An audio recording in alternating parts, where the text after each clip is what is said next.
Hello Isorropians, Charlie here. For those of you that haven't met me before, I'm a wellbeing coach with Isorropia, and in today's video I would like to take a little bit of time to talk to you guys about the fear of getting well. When it comes to managing our well-being, awareness is half the race, but putting our knowledge into action acts as the bridge that is going to take us towards success. As we transition into wellness, we may inadvertently come across obstacles or fears which will stop us from taking these all-important steps. Herein lies the fear of getting well. Anyone who has done the anxiety workshop will have a good understanding of why we become scared. Often, we can make ourselves anxious using nothing but the power of our own thoughts, and this can occur when we are either overestimating the threat or underestimating our ability to cope. With these thought patterns causing our anxiety, broadly speaking, there are two types of fear which inhibit us: the fear of the unknown and the fear of repeated mistakes. Fear of the unknown is hardwired into us for survival. Think about it, almost nobody that you know likes change.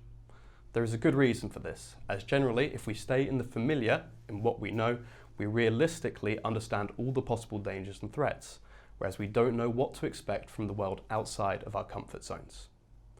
On the other hand, if we've had adverse experiences, we can develop a fear of repeated mistakes or events as we project our past onto the future. For instance, if I've been in a relationship where I've had my trust broken, then it'd be fair for me to want to avoid future relationships, believing that they might only cause me future harm. It makes perfect sense, but that mentality might prove harmful for me long term.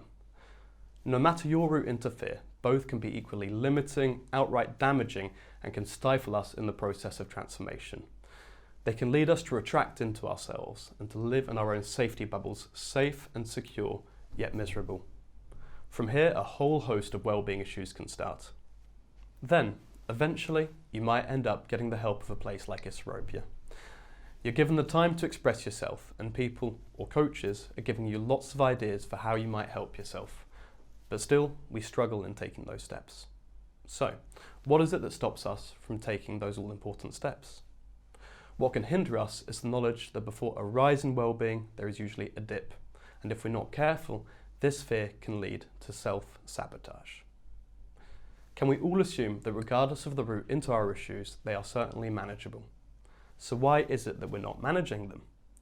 A hard truth is that we are going to individually need to take an active role in managing our own mental well-being. Nobody else can do it for us. Today, we're going to be looking at some of the very real blocks which can stop us from managing our mental health better. The hard work is going to come from you when you start distinguishing the difference between what is a reason to be unwell and what is an excuse to be unwell. But what's the difference? Some are valid and some we are in denial around. For instance, if I was a runner at the Olympics and I broke my leg before the final, we might say I've got a valid reason and therefore a legitimate excuse to not do the race. On the other hand, if I was in the final but I arrived late for the race and I missed it, we might say I've got a reason to have missed it, but it doesn't excuse me. Relating this to my own experience, I can see that for a long time I blamed other people for my own issues.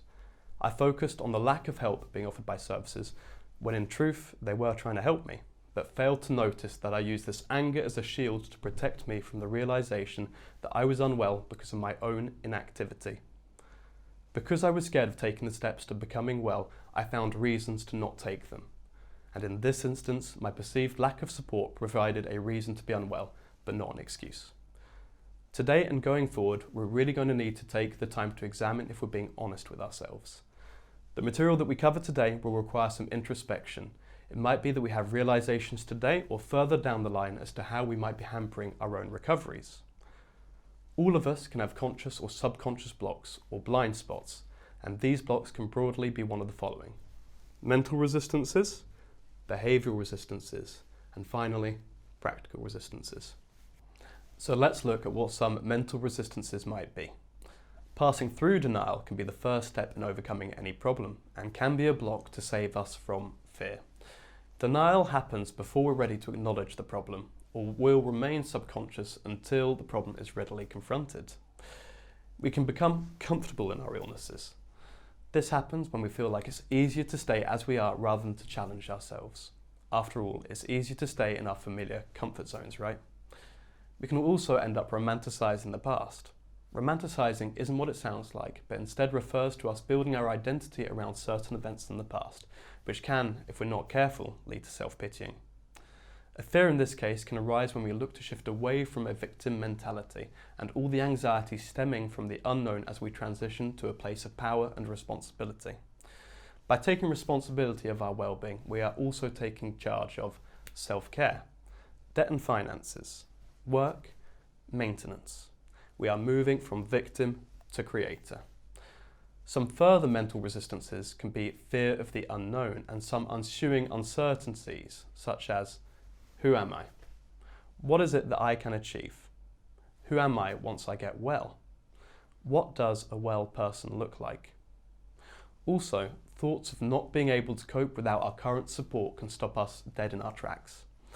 With that, we can have a fear of going off of our medication, stopping counselling, or losing our support. This very normal fear can effectively stop us from ever trying to manage ourselves independently. Behavioural resistances refer to the way our fear might start to affect our actions. Behavioural resistances lead to avoidance and can take the form of lack of effort, not putting in our all, self-sabotage, using poor excuses to justify avoiding implementing our tools, grandiosity, telling ourselves that we're far too complex for any simple tool to work, anger or blaming others for our struggles rather than taking ownership, and finally refusal for the possibility of change, which is closely linked to having a closed mindset. Finally, practical resistances refer to the real and physical difficulties we may encounter whilst trying to make meaningful changes.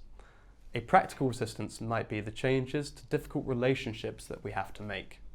This might entail cutting out our friends, our family, our loved ones. We may have difficulty in being assertive to create positive change, or having a fear around how to navigate healthy boundaries in relationships. There might be financial resistances as well. In becoming well, we might need to lose some of our financial support. The fact is that some benefits pay better than employment, and this isn't a criticism, it is just a reality of the system in which we live. Occasionally, services can accidentally encourage and enable us to stay unwell. In my time at Isorropia, I've heard members worry more about how they're getting their next sick note rather than focusing on not needing it. Again, this is born of fear. Other practical resistances might be, will I lose my housing? Will volunteering affect my benefits? And a big one, am I ready for work? I'm going to leave it there for now, but as always, I'm going to end it on a few questions for you guys. When have you been happiest? And what was going on for you? What aspects of your life have hindered you? What aspects of your mental health have hindered you? And how are these providing blocks for you?